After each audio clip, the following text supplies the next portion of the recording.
Hello students, आप सभी को अपने यूट्यूब चैनल में स्वागत है।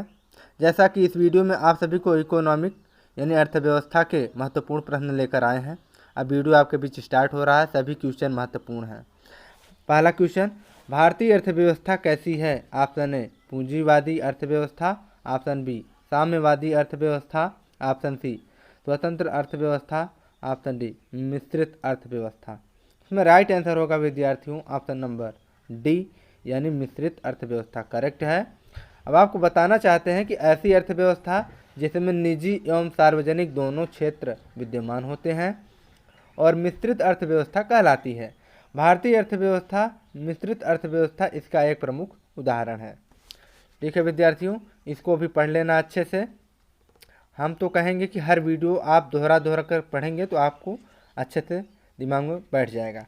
नेक्स्ट क्वेश्चन, किस प्रकार के बेरोजगारी में स्नातक तथा स्नातकोत्तर डिग्री वाले युवा नौकरियां प्राप्त नहीं कर पाते हैं? ऑप्शन ए मौसमी बेरोजगारी, ऑप्शन बी प्रच्छन्न बेरोजगारी, ऑप्शन सी शैक्षिक बेरोजगारी, ऑप्शन डी कोई विकल्प सही नहीं है। इसका राइट आंसर होगा विद्यार्थियों ऑप्शन नंबर सी यानी शैक्षिक बेरोजगारी। जी हाँ, करेक्ट आंसर है। मैं आपको बताना चाहूँगा कि शिक्षित बेरोजगारी भारत की आर्थिक समस्याओं की प्रमुख समस्या है और यह स्थिति हमारे आर्थिक विकास में बाधक है। और शिक्षित वर्ग में बेरोजगारी अलग किस्म की बेरोजगारी है। जैसे कोई भी व्यक्ति वह स्नातक स्नातकोत्तर पढ़ाई कर लेते हैं और वह बेरोजगार हो जाते हैं, तो इसी स्थिति को शिक्षित बेरोजगारी कहा जाता है। नेक्स्ट क्वेश्चन की ओर चलते हैं विद्यार्थियों, ध्यान से पढ़िए। सभी क्वेश्चन मोस्ट हैं और आपके प्रतियोगी परीक्षाओं के लिए कामयाबी मिलेगी। निम्नलिखित में से कौन सा एक असमानता घटाने का उपाय नहीं है? ऑप्शन ए न्यूनतम आवश्यकता कार्यक्रम, ऑप्शन बी अर्थव्यवस्था का उदारीकरण, ऑप्शन सी करारोपण, ऑप्शन डी भूमि सुधार। तो इसका राइट आंसर होगा विद्यार्थियों ऑप्शन नंबर बी यानी अर्थव्यवस्था का उदारीकरण। जी हाँ, करेक्ट आंसर है। और आपको बताना चाहेंगे कि भारत में असमानता घटाने हेतु निम्न उपाय किए गए हैं: भूमि सुधार, करारोपण, न्यूनतम आवश्यकता कार्यक्रम, वित्तीय राजकोषीय समावेश, प्रतिस्पर्धात्मक विनिमय दरें, सार्वजनिक उपकरणों का निजीकरण। नेक्स्ट क्वेश्चन की ओर बढ़ते हैं। भारत की राष्ट्रीय आय की गणना किस आधार पर की जाती है? ऑप्शन ए चालू मूल्यों के आधार पर, ऑप्शन बी स्थिर मूल्यों के आधार पर, ऑप्शन सी उपरोक्त दोनों के आधार पर, ऑप्शन डी इनमें से कोई नहीं। तो भारत की राष्ट्रीय आय की गणना आधार पर की जाती है तो वो होगा ऑप्शन नंबर सी यानी उपयुक्त दोनों के आधार पर, यानी ए व बी दोनों सही हैं। Correct answer. आपको बताना चाहेंगे कि भारत में राष्ट्रीय आय की गणना दो आधारों पर की जाती है। पहला चालू मूल्यों के आधार पर, दूसरा स्थिर मूल्यों के आधार पर। जब वस्तुओं की मात्रा में चालू मूल्य बाजार मूल्य का गुणा करते हैं तो इसे बाजार मूल्य पर राष्ट्रीय आय कहते हैं। और राष्ट्रीय आय जिसे कहते हैं एनएनपी, वस्तुओं की मात्रा मल्टीप्लाई बाजार मूल्य। जब राष्ट्रीय आय की गणना बाजार मूल्य का गुणा करके प्राप्त करते हैं तो इसके परिणाम स्वरूप राष्ट्रीय आय की गणना मूल्य में होने वाले परिवर्तनों के कारण प्रभावित होगी। इस मूल्य वृद्धि या स्फीतिक प्रभाव को दूर करने के लिए जब राष्ट्रीय आय को पिछले वर्ष या आधार वर्ष के मूल्य के आधार पर व्यक्त करते हैं तो इसे स्थिर मूल्य पर राष्ट्रीय आय कहते हैं। वर्तमान में स्थिर मूल्य पर राष्ट्रीय आय का आकलन करने हेतु वर्ष 2011-12 को आधार वर्ष के रूप में प्रयोग किया जा रहा था। ठीक है, इन सभी चीज़ों को पढ़ लीजिएगा स्टूडेंट्स। नेक्स्ट क्वेश्चन की ओर बढ़ते हैं। अगला क्वेश्चन है आपके बीच, जीएनपी से एनएनपी निकालने के लिए निम्न में से किसको घटाया जाता है? ऑप्शन ए ह्रास, ऑप्शन बी ब्याज, ऑप्शन सी कर, ऑप्शन डी इमदाद। इसका राइट आंसर होगा विद्यार्थियों ऑप्शन नंबर ए यानी ह्रास। करेक्ट आंसर है। आपको बताना चाहेंगे कि किसी भी देश में एक निश्चित समय अथवा एक वित्त वर्ष में देश के नागरिकों द्वारा उत्पादित वस्तुओं और सेवाओं के अंतिम मैट्रिक मूल्य को सकल राष्ट्रीय उत्पाद या जीएनपी कहते हैं। जीएनपी से लागत के मूल्य में होने वाली मूल्यह्रास को हटाने के बाद जो शेष बचता है उसे शुद्ध राष्ट्रीय उत्पाद या एनएनपी कहा जाता है। नेक्स्ट क्वेश्चन की ओर चलते हैं विद्यार्थियों। किन देशों की मुद्रा प्रायः हार्ड करेंसी होती है? ऑप्शन ए विकासशील देशों की, ऑप्शन बी विकसित देशों की, ऑप्शन सी अर्ध विकसित देशों की, ऑप्शन डी अल्प विकसित देशों की। तो इसका राइट आंसर होगा विद्यार्थियों, हार्ड करेंसी होती है तो वो होगा ऑप्शन नंबर बी, यानी विकसित देशों की। जी हाँ, राइट आंसर है।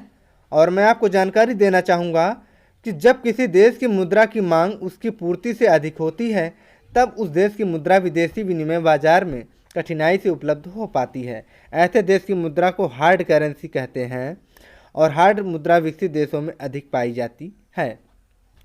ठीक है, नेक्स्ट क्वेश्चन की ओर चलते हैं विद्यार्थियों। All question most.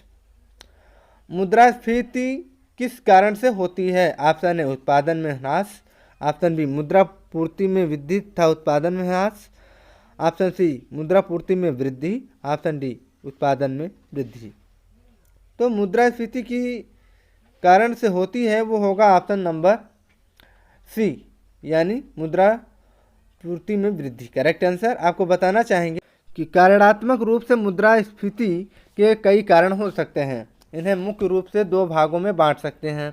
पहला मांग कारक या जिसे कहते हैं डिमांड पुल, दूसरा मूल्य वृद्धि कारक जिसे कहते हैं कॉस्ट पुश। मांग कारक माल सेवा की मांग में वृद्धि से पैदा होते हैं, जबकि मूल्य वृद्धि कारक अस्पष्टता मूल्य वृद्धि अथवा माल सेवा की आपूर्ति में कमी से उत्पन्न होते हैं। नेक्स्ट क्वेश्चन की ओर चलते हैं विद्यार्थियों।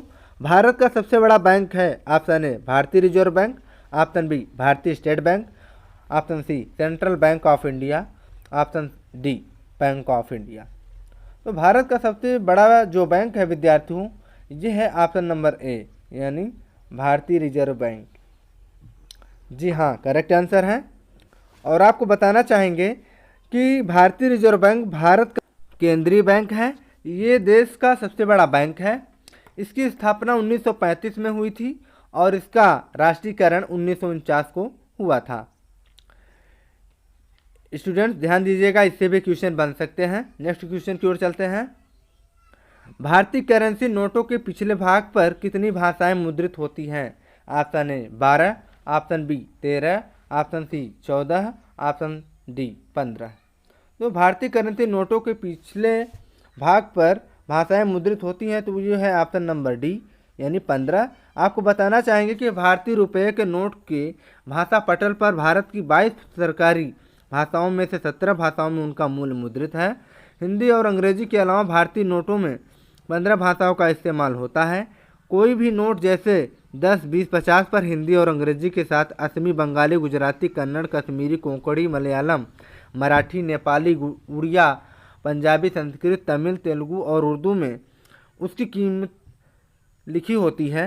हिंदी और अंग्रेजी का इस्तेमाल नोट के अगले हिस्से में होता है, बाकी भाषाएं नोट के पिछले हिस्से पर लिखी होती है। नेक्स्ट क्वेश्चन की ओर चलते हैं विद्यार्थियों। अगला क्वेश्चन है, भारतीय लघु उद्योग विकास बैंक का मुख्यालय स्थित है? ऑप्शन ए अहमदाबाद में, ऑप्शन बी चेन्नई में, ऑप्शन सी मुंबई में, ऑप्शन डी लखनऊ में। तो भारतीय लघु उद्योग विकास बैंक का मुख्यालय स्थित है, यह है ऑप्शन नंबर डी, यानी लखनऊ में। जी हाँ, राइट आंसर है।